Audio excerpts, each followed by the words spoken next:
totaling up 630 yards of offense and completing their second shutout of the season. North Central beats Carroll 59-0. And now they hit the road to face Carthage. We'll have head coach Jeff Thorne on to talk about that. Also, a couple of players join me on set, a couple of defensive guys. We have all that and more next on the Red Zone.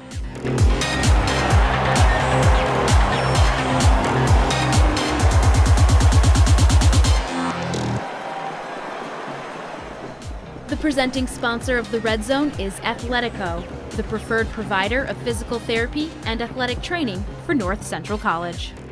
Welcome into the Red Zone, and head coach of the football team, Jeff Thorne, on the set. And coach, 59-0. Obviously, that's a fantastic performance all the way around. What are your general thoughts coming out of this game against Carroll and what was a completely dominant effort? Well, that's what we were hoping to play at that level. We always talk about playing to our standard, and I thought our guys did a great job of really adhering to that. Played great on offense. Our defense did a great job of slamming the door and holding them to about 130 yards of total offense. So I was really happy with how we played. Last week you said, people expect North Central defenses to put shutouts on the board. It's tough to do. Put a shutout up on the board. Pretty good feeling exiting that game? Yeah, absolutely. Carroll was averaging, somewhere around 180 yards a game rushing. So that was a primary focus, is we need to stop the running game, and our guys did a really good job. I think we held them to 113, so well below their average. And I was pleased with the fact that we attacked the football a little bit more, got a turnover, had another ball that was on the ground, just missed getting on top of it. Yeah. But that's something that going forward we need to continue to work on and do a better job of, is forcing turnovers. Reacting was what the secondary was doing. They played pretty well. Matt Sutherland led you in tackles. Zach Greenberg, we'll spotlight him and check the tape. He played pretty well as well. This secondary looks like it's coming along. It's a young unit with some veterans in the back end, but it looks like they're making progress. Is that a fair assessment? No question. I think, one of the really bright spots of the game was Jake Beasley didn't play, who's typically our starting one of our starting corners. He banged up a little bit, so we decided just to keep him on the shelf, and D'Angelo Roberson stepped in and had a phenomenal game at one of those corner spots. So that was a really nice development to develop a little bit more depth and see another guy out there really flourishing. When you're an offensive coach and you see a backup cornerback, you're going to probably pick on him a little bit. It looked like they wanted to do that. He didn't allow that, did he? No, he didn't. He used great technique and broke on the football and did his job really all night long. In fact, he graded out as high as any defensive back has all season long. That's awesome. So really, really proud of his effort and again, his development. Yeah. It's critical. Offensively, running the football went very well in this game. And it started on the opening drive with Dom with the big chunk play. Terrence Hill mixed in, Zane Ladico. Yeah. It looks like, and again, I keep using this word, but progress is being made in the run game. Is that what you're seeing on the tape? Yeah, we did a good job in between the tackles with our offensive linemen, but I think one of the things that goes unnoticed oftentimes in football is how well you block on the perimeter, and I think that's a really good telltale sign of an unselfish team, is guys on the outside being willing to block, not just go catch passes, and our guys do a great job of that week in and week out. Yeah, it takes sacrifice to be a receiver. We talked about this during the broadcast, and actually we spotlighted a few times Michael Svikas, I think, throwing blocks. You come in as a pass catcher and you think you're just going to be catching passes, but that's what percentage of the actual game is that for a receiver? It's a very small percentage of the game. I mean, they're going to run routes 25, 30, 35 times in a game, but actually catching the ball, if you get 6, 7 catches in a game, it's a pretty good night. Mike had the 13 last week, but that's not a regular occurrence in our offense. So our receivers understand, and our tight ends certainly understand, your blockers first, and then you're going to catch the ball next. Because we're going to run the ball more than we throw it typically. Yeah. Now let's talk about Dom Magalu, because this is a guy that short distance back, you usually expect him to be getting 4 or 5 yards a carry. He was averaging 10 yards a tote in this game. Yeah. It just seems like he's been more explosive as of late, and I think maybe the weight he shed in the offseason is showing up. I think that's part of it, combination of that, and his role has expanded. Last year with Austin, he didn't get as many carries. When he did, they were typically situational. Yeah. Now he's more of an every down back, and he's getting to carry the ball in different schemes. Yeah. And you're seeing his talent. Interesting. And Terrence Hill, because this guy comes in and lightning in a bottle in this game, catches a touchdown, runs for a touchdown. He's another freshman back that you guys are pretty excited about. That would be an understatement. Yeah, I've said that before. We've got some really good young backs in addition to Dom, and got to see Zane Ladico carry the ball again, which was fun to watch. So we feel pretty good about that position. We've seen Pete Sorensen in the past, 6'3" target in the red zone, produce. Andrew Kaminsky's 5'10". He gets 2 touchdowns in the red zone here. what does it take for a receiver to be successful when you're smaller in stature to still succeed in that crunched part of the field? Want to. You know, want to, toughness, athleticism, and he's got all that. And he's a little taller than 5'10". He's 5'11", maybe 6 feet. Yeah.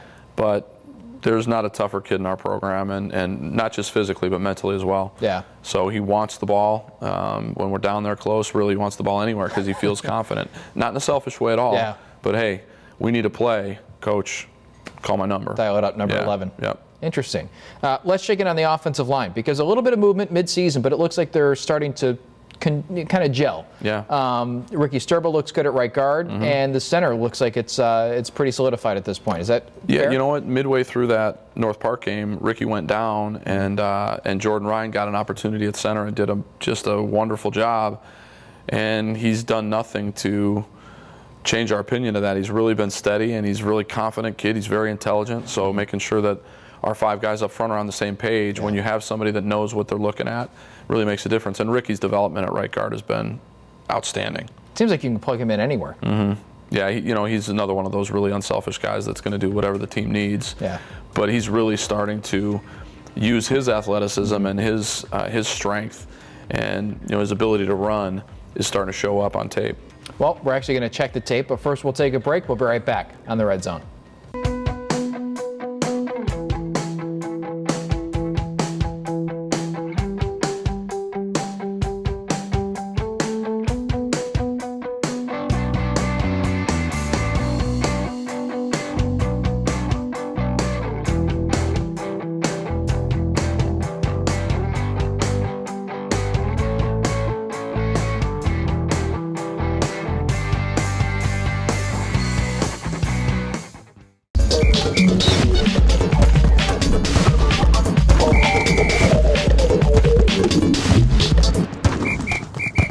This Red Zone segment is brought to you by Arena Americas, specialists in providing full-service rental solutions for events and special occasions of all sizes. Welcome back, and now it's time to check the tape, and we alluded to this in the first segment, but Dom Mugalu, and I know obviously the offensive line produces this, but he gets to the edge and then he turns upfield. Yeah. And showing the explosiveness that Dom, obviously he wants to show. Yeah, and we just mentioned Ricky Sturba get an opportunity to get out there and show his athleticism, and that's where it is on display. These plays where we're pulling guards and letting them get out in space and run and find a defensive back. That's not an easy thing to do. So he's been really good at that all year, allowing us to run some of these perimeter concepts. They're a little different than what we've done in the past, and Dom certainly did a great job there being patient, and then we call that blowing the top off the stovepipe when it's time to go, put the hammer down and go, and he did a great job with that. Brock puts this ball in a perfect place, and the freshman back hauls it in, and he shows off his speed as well. Terrence Hill. Yeah, these freshman running backs have a chance to be really special. He's got tremendous vision. He's got great side-to-side movement, jump cutting, and then he's just got the flat-out speed too. So we're really pleased with what he's done in the 6 games we've played, and with more of a role there Saturday with Ethan Greenfield out. Yeah, nice to have depth. Yeah, absolutely. Now let's talk about defense. And Zach Greenberg, who is coming along as a safety, was a cornerback last year. Yeah. Looks like he's making progress, and this is a prime example. We could have chosen the interception, but here's a pass breakup. Great play on 4th down, and that was the first of many for Zach. He had a great game, best game of the season for him.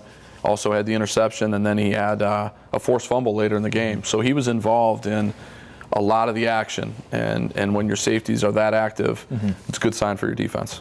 What does it take to be a good safety? Intelligence, certainly athleticism. Zach has some length on top of it, so he's the perfect candidate for the type of body type that we're looking for, and he's continuing to get better week in and week out. We'll need that to continue out of him. Now let's talk about that continuing, perhaps against Carthage, who's the next opponent. We've talked in years past, and I think maybe even last week, about how difficult it is to play at Carthage in Kenosha. This time of year, it's going to be cold, it's going to be bitter. And this is a team that, as you suggested before we hopped on, is way better than their record. Absolutely. What do you see as what they're going to bring in this game on Saturday? They're going to be really physical. They've got great athletes, so there's a lot of speed on the field. They've changed their schemes up a little bit offensively, so there's a lot more to deal with than what we've had to deal with in the past. More of the run-pass option kind of stuff that we've discussed here.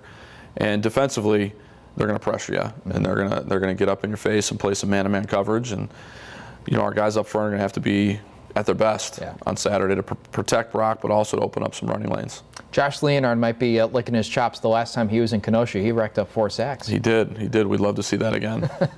Coach, we'll get you out of here on this. What is your most memorable game that you've ever played? Game played at Eastern Illinois. We played the #1 team in the country, Northern Iowa, and we came away with a win. That was my junior year. That was a lot of fun.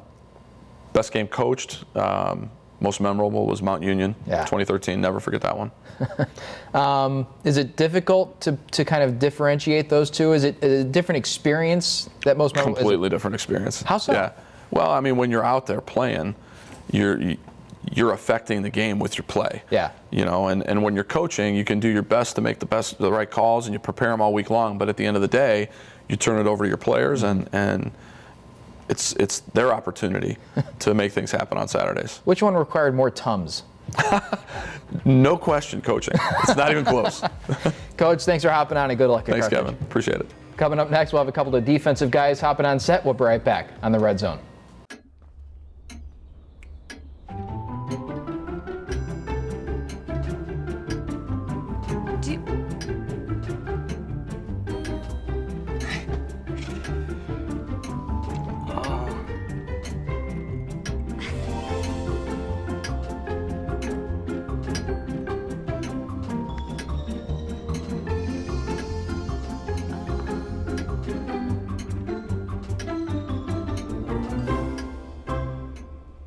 Listen, you're my friend. I noticed you haven't really been yourself recently. Yeah, I feel like something's up. How are you? Are you okay? Is there anything you want to talk about? I just want to know how you're feeling. And listen, even if you don't know what to say, I'm here to talk. No matter what you're going through, I just want you to know I'm here. I've got your back. When you want to talk, I'm here.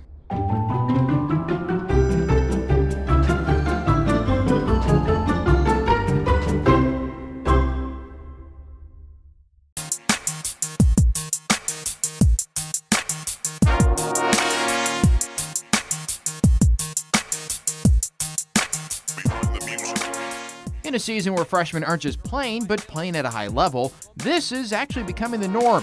First-year running back Terrence Hill takes the ball in the flat, turns up the field, blazes his way into the end zone, and all at once, Hill shows off his route-running hands and speed, taking it to the house for 6 and taking the Red Zone's play of the game.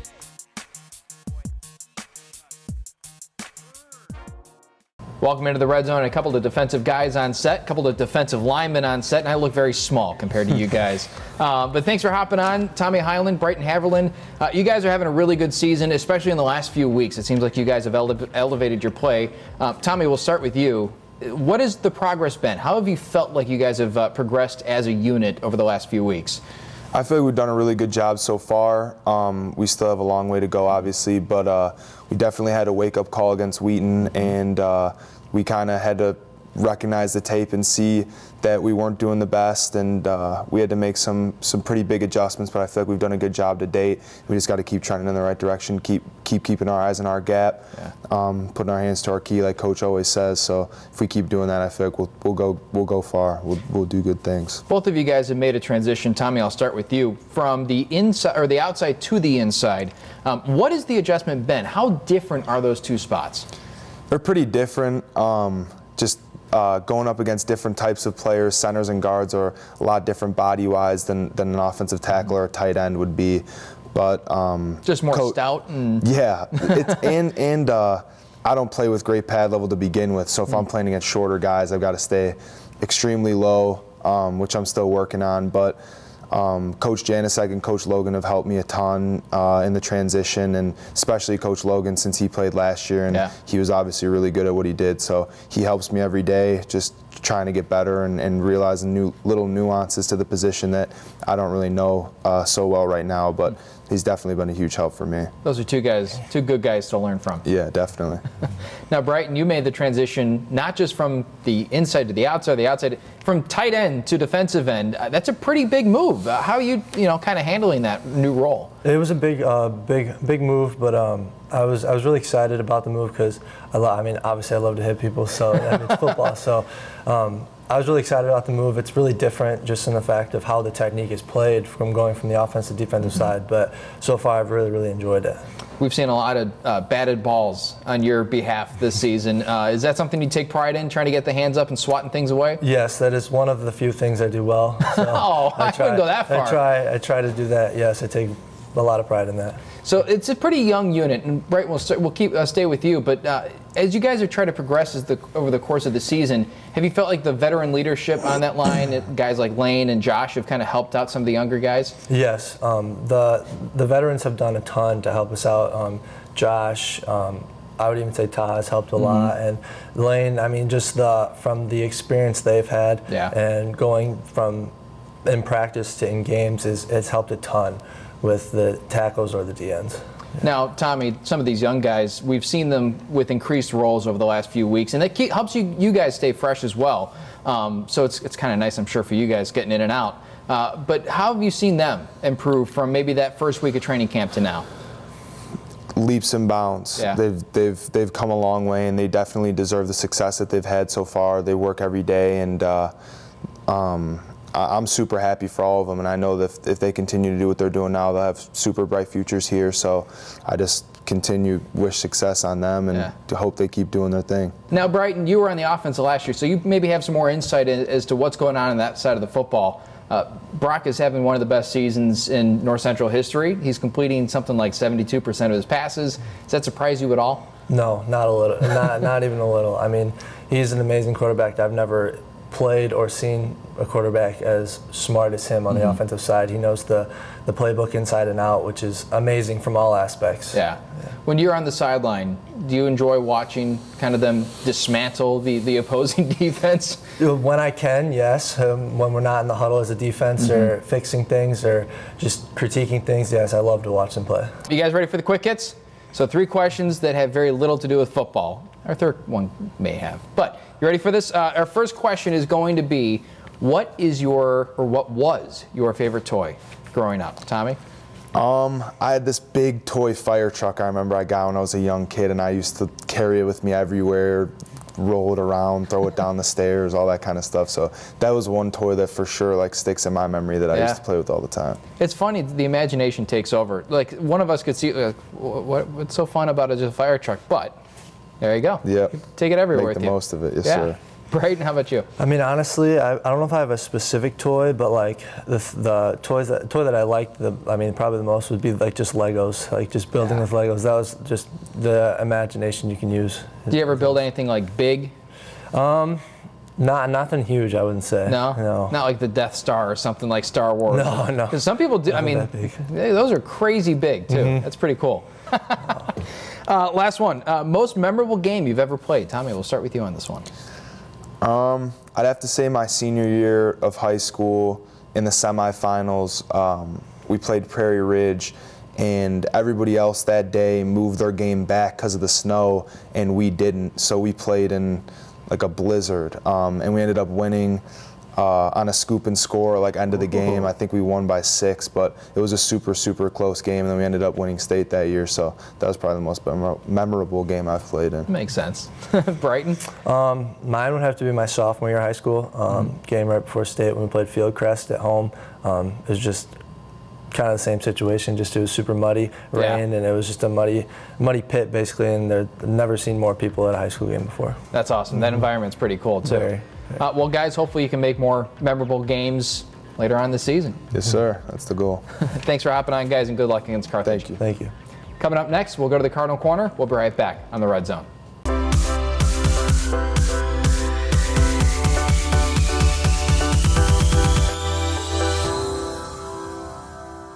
This Red Zone segment is sponsored by Belgio's Catering. Welcome into this week's Cardinal Corner. We're inside the North Central locker room and here with former kicker, now coach, Liam Crotty. And Liam, obviously a successful playing career, and I was just in the record book, and I'm sure you're aware of this, but you're the most accurate kicker in Cardinal history.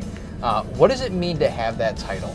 It's pretty cool, you know, considering where I started in my career. I did not take a single field goal until my junior year.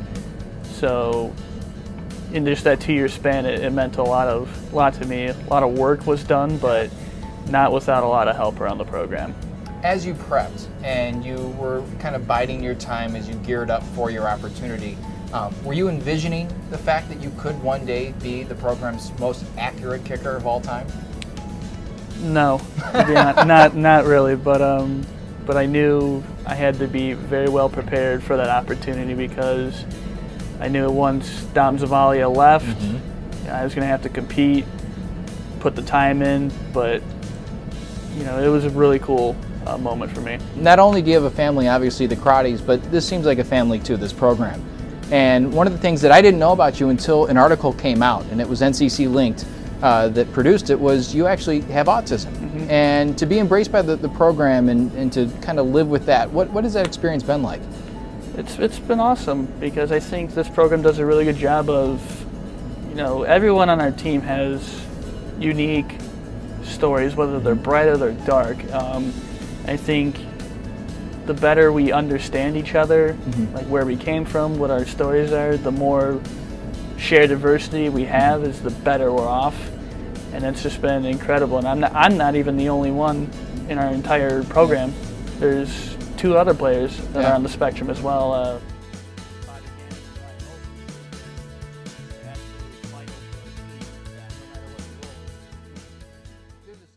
And we're ready to wrap up the show with Sports Information Director Clark Tuescher. Clark, thanks for stopping by. And it's getting down to crunch time for some of these teams. Conference tournaments are coming up. Let's start with a team that has a conference race in a week and a half. This men's cross country team is making its way towards that postseason. They're looking pretty good.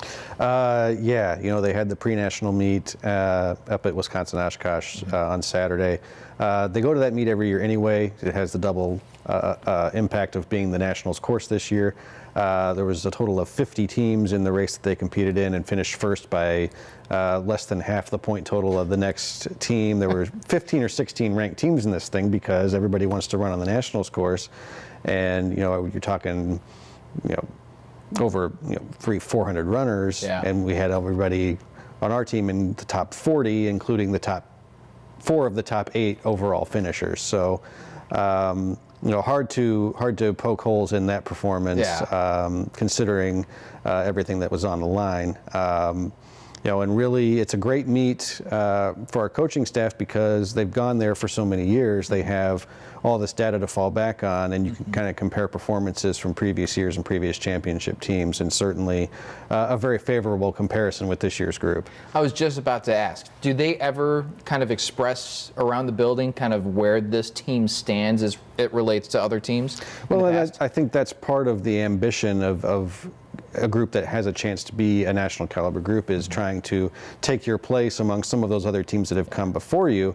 You know, and there's also a certain sense of responsibility to, okay, well, you've gotten to the point where these guys were at, now it's time to finish the job, and you've got, you know, 4 or 5 weeks to do so. So I think there's certainly there's certainly a sense of responsibility, a sense of ownership, and a sense of duty to what's come before you to help you get to that position. So that definitely gets talked about. Any buzz around Dhruval Patel potentially taking that individual national title? There is some national buzz going around about that, particularly in the different running circles, depending on where you go for that kind of information. But that's definitely something that's being talked about externally.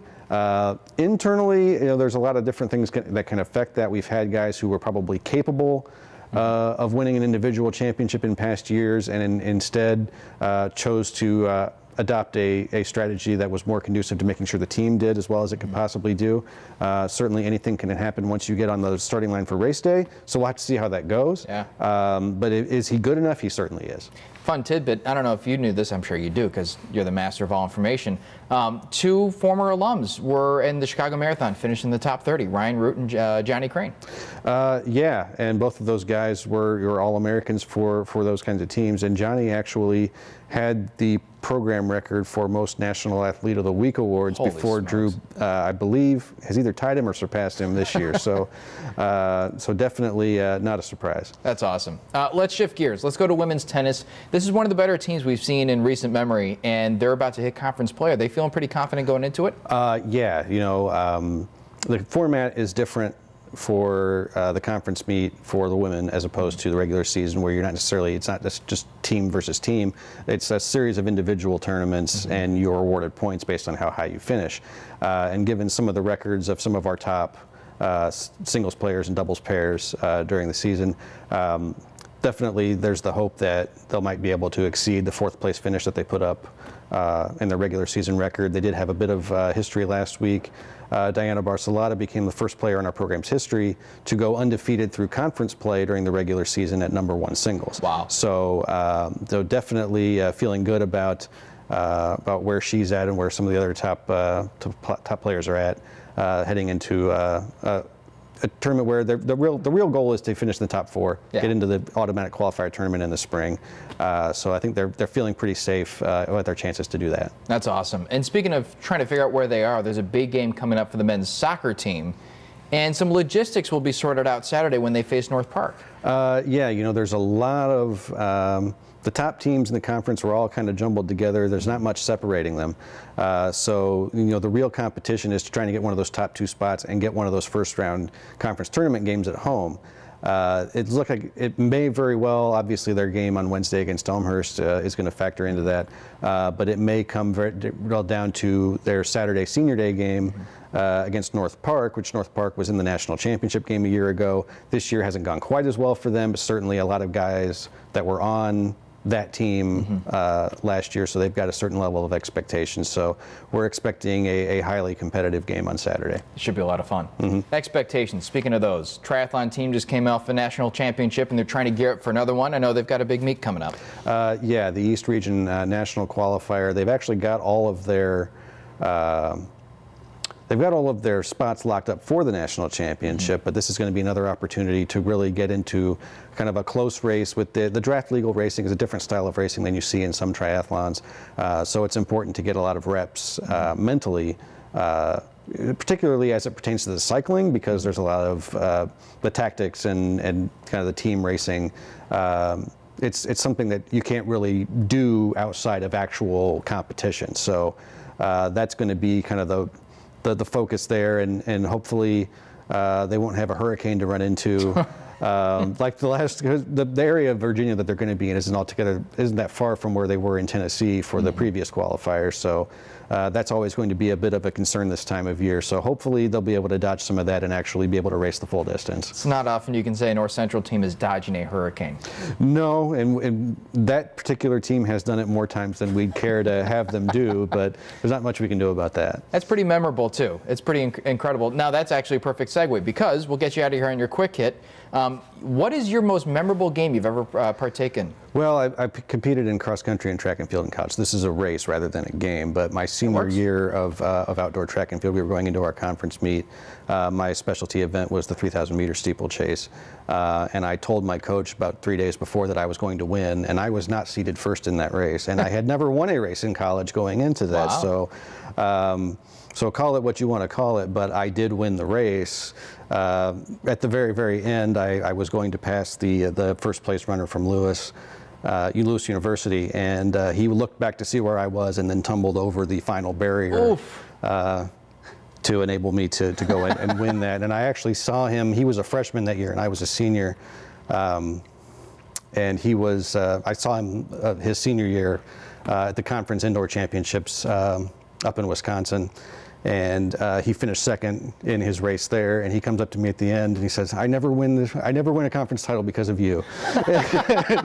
It was good-natured, and he was smiling when he said it, but that's the most memorable one for me. That's a good one. That's awesome. The steeplechase is a fun event to watch. I can't imagine running it. It's fun to watch. It's less fun to run, but it's enough. There's enough variables in it that a less talented runner can make a name for themselves, which is certainly how that worked out for me. That's fantastic. Clark, thanks for stopping by. We appreciate it. Thank you. Officially in the back half of the season, the Cardinals are next off to Carthage. We'll have the highlight following the game. Hopefully you join us for that. Thanks so much for tuning in. I'm Kevin Jackman.